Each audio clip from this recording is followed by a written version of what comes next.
What is going on, YouTube? This is Jim back with another video review here to talk to you guys today about Resident Evil 8 Village. Now, before I get into today's video, there are two simple things I would like to state. Number one, if you like this content, I would love for you guys to subscribe to the channel. At least give me a thumbs up. Let me know you're out there. Send me comments, send me questions.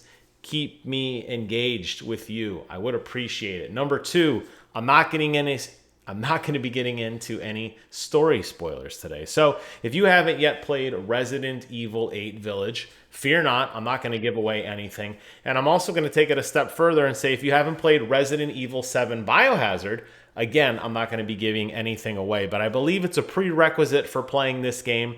While Resident Evil 8 does include a very quick little vignette of previously on Resident Evil, you really need to play it for yourself. It overlooks a lot of story points that I think there's a real payoff at the end of Resident Evil 8 that wraps up both games, I think, quite well. And I think if you blow through what happened on Resident Evil 7 or don't enjoy that game for what it is, 8 it just isn't going to make sense for you. Not in a complete way. Both games focus on Ethan Winters. Resident Evil 8 picks up about 3 years after the incident of Resident Evil 7. That's all I'm going to say about that. The game is survival horror, and it does a fantastic job of doing that. It's a first-person game that keeps you on your toes throughout the entire experience. There are moments of complete sheer jump scare terror that I jumped many times. There's there's a person in the hallway who you think they're dead, but you have to walk around them and you know they're going to jump up at you, just a matter of when, and that tension builds up and you jump up in front of you and you get scared. You're going to have moments like that. There are a lot of puzzles that require you to solve things in rapid time as you are being chased by other villains, which is horrifying. If you haven't played any of the Resident Evil games, this has become a staple really after Resident Evil 2, where there is some big bad who is chasing you, not throughout the entire game, but through very specific points where you're going to have to make loops and figure eights to try to run away from them while you do something else. And this happens a lot in this game, and every one of those moments is incredibly satisfying and incredibly tense. And I felt really good about that. There are moments where you're not going to have any weapons. There are going to be moments where you have essentially infinite ammo. There are a lot of takes into this game, all of which are incredibly fun and don't overstay their welcome. And you think you know where you're going to go in this game. You don't. I'm just going to leave it at that. It's more than meets the eye.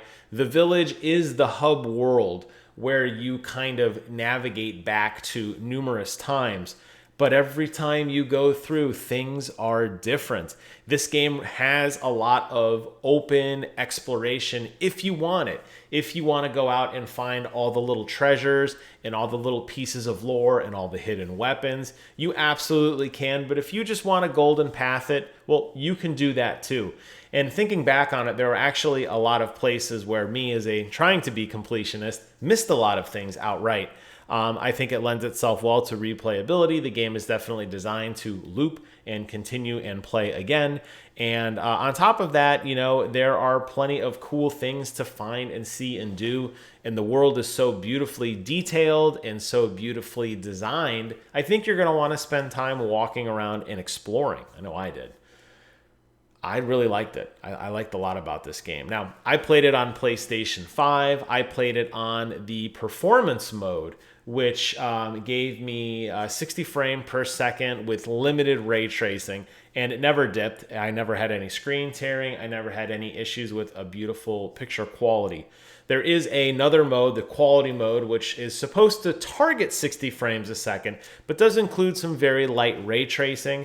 In my experience, it's not worth it. I think you're better off sticking to the quality mode. But hey, you do you. You got to do what makes you happy. The nice thing is you have those adjustments and you can find the mode you like and swap on the fly and see for yourself. On PlayStation 5, one of the best features of this game by far is the solid state drive. From the time you turn on the game, to the time you're playing is less than a second from the loading screen. I am not kidding. It is instant. There is no loading ever. There's no loading at all. And when you die and you have to go back, or when you load a save, or you want to take a break and come back, whatever, just it never stops. You never see a loading screen. If there are any tooltips in this game, I never saw them because it was a flash instant into the next area. I did appreciate that. But what I really liked about the PlayStation 5 was the DualSense controller, and it definitely lives up to its name. There are so many mechanical weapons and gadgets and things you interact with, and the controller feels so differently for every one of those things.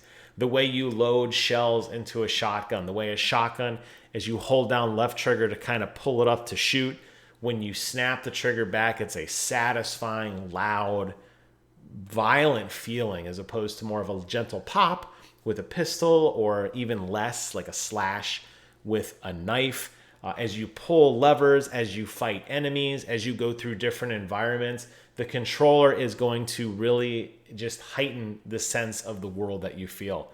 And if that isn't enough for you, this game supports 3D audio in a phenomenal way. So if you do use, on the PlayStation, you can enable the Tempest 3D engine, and turning on 3D audio drastically enhances this game. And I'm really glad to see that finally, maybe, us PlayStation, us Sony ponies, are starting to finally see and really hear, I guess, the impact that 3D audio has on a third-party game. A lot of other games don't really handle 3D audio very well. It seems to be the kind of homebrew PlayStation games, whether it be Returnal or whether it be Demon's Souls, both do 3D audio very well. But then games like Call of Duty and Assassin's Creed Valhalla, to me, just didn't really cut it.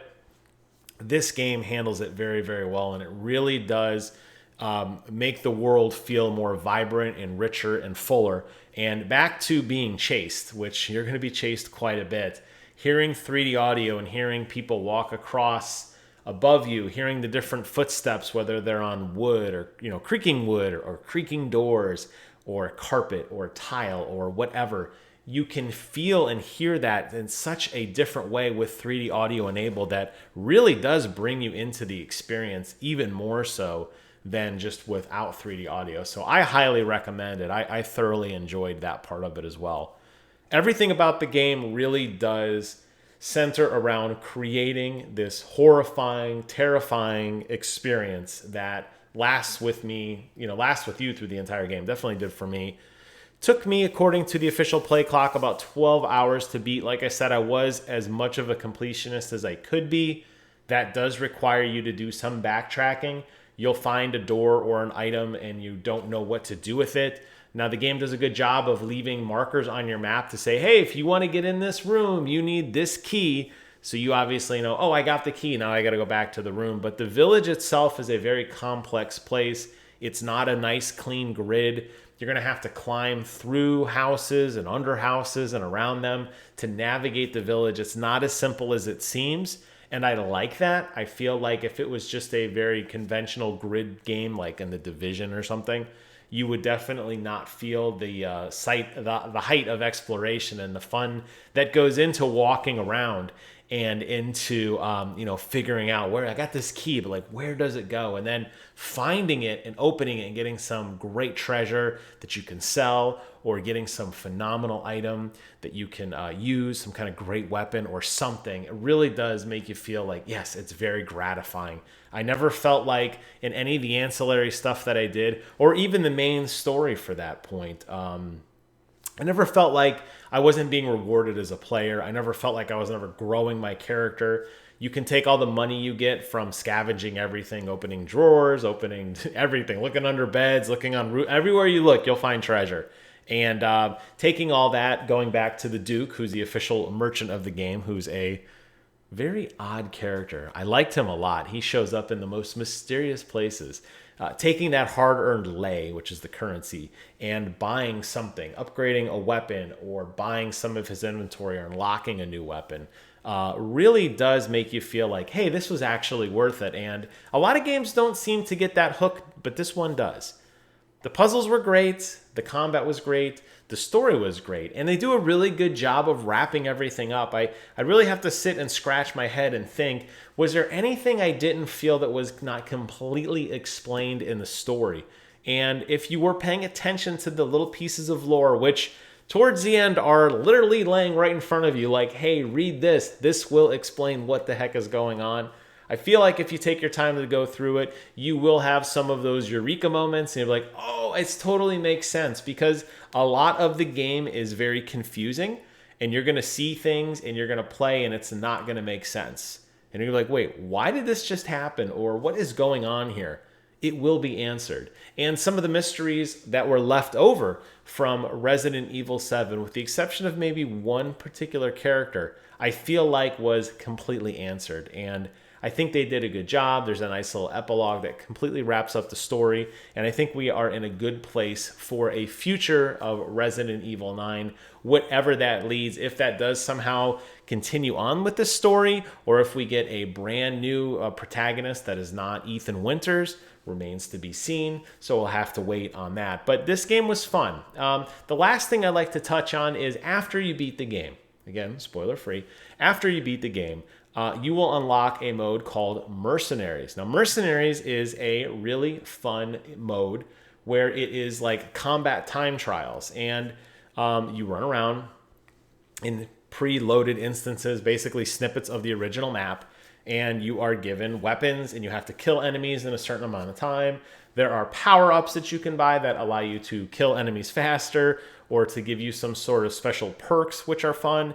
You can then save up for better weapons, and you can earn more currency that is used to unlock other things outside of Mercenaries, such as bonus weapons for playthroughs or unlimited ammo for future playthroughs, 3D models, key art, behind the scenes kind of stuff.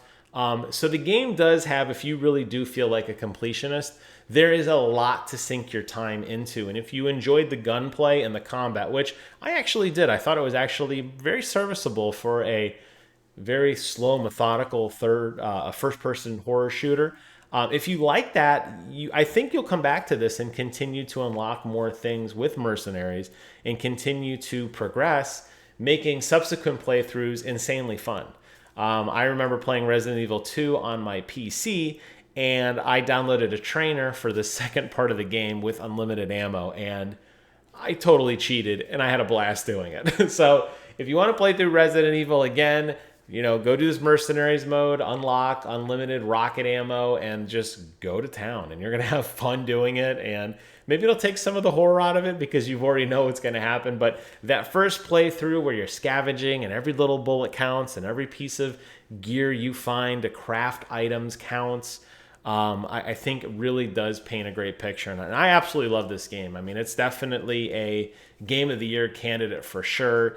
I think it's one that you absolutely have to play, but you really need to play 7 first. So that is my end of the gushing review of Resident Evil 8 Village. I beat it at night. I am horrified. That's why all the lights are on. They're going to stay on for just a little while longer at least. Thank you guys so much for watching. Take care of yourselves, and until next time, I will see you guys on the other side.